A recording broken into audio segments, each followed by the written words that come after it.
And how do you do, Buckaroo? So I've got one from Saddlebock Brew. Is our Triple Jump IPA. You know, oddly enough, some folks might look at the label and think it is a Belgian IPA because it says triple, but it's not. It is a session IPA. It is a little confusing, but named so because the owner, Steve Raybach, ran the Triple Jump one time. So, anyways, a hoppy session IPA you can step into and jump right back for another. 4.7. I don't know the exact IBUs, although I think you're right about 45, somewhere in that neck of the woods. The website actually says 83, but I know that's incorrect from talking to the brewer out there.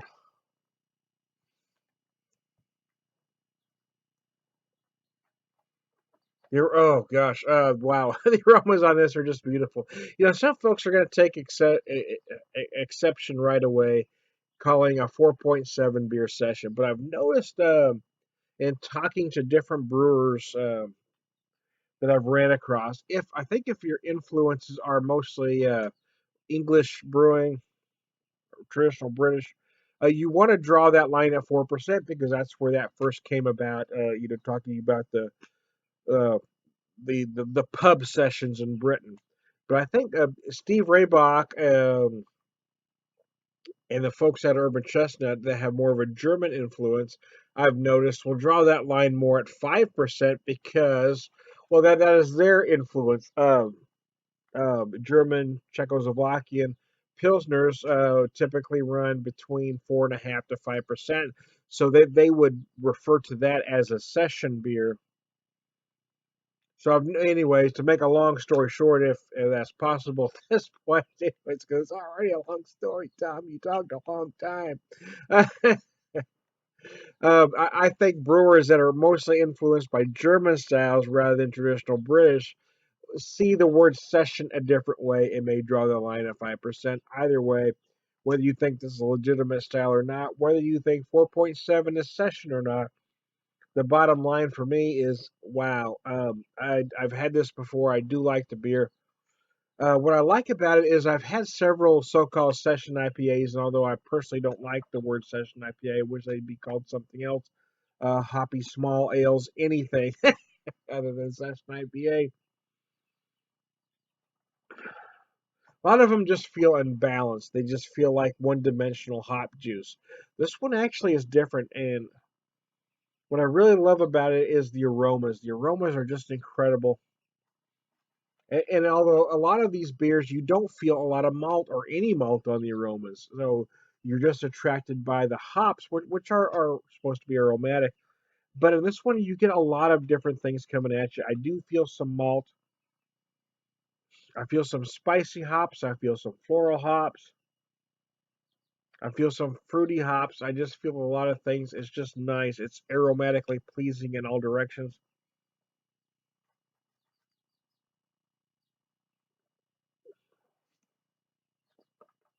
Oh, oh goodness! And all the style is really intended to be mostly hops, a session IPA.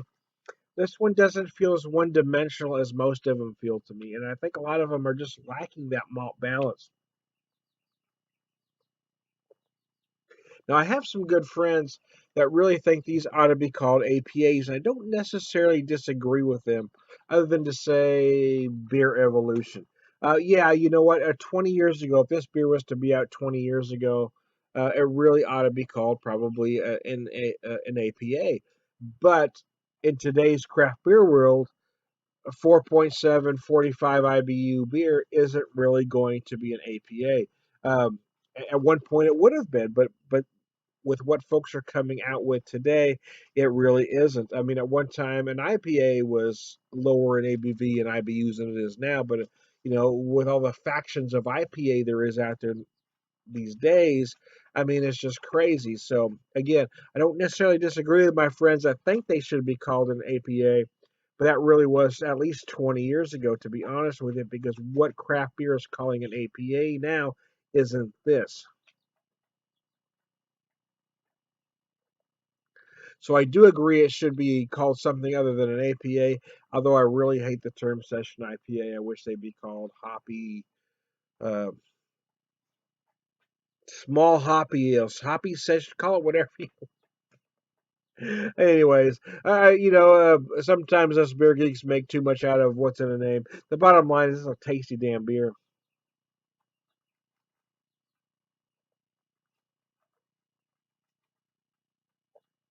This one is different than a lot of them out there. A lot of them are really extremely one dimensional. You get almost no malt, you get hops, and then it's over with.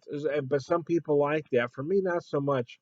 This one really is fairly well balanced, but you got that big hop finish at the end that you want from a beer like this. It isn't. It may be by British standards, it's not a session beer at 4.7%, but it's certainly one at under 5% you could drink a lot of. It would be a perfect barbecue beer, picnic beer, even poker game beer because you want to drink but you don't want to get hammered. Hold on a second. Oh, there we go. Damn.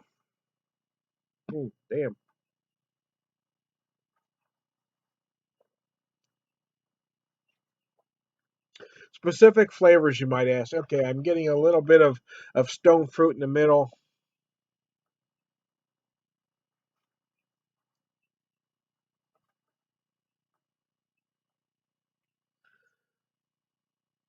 Mm. What am I getting there? Hold on a second.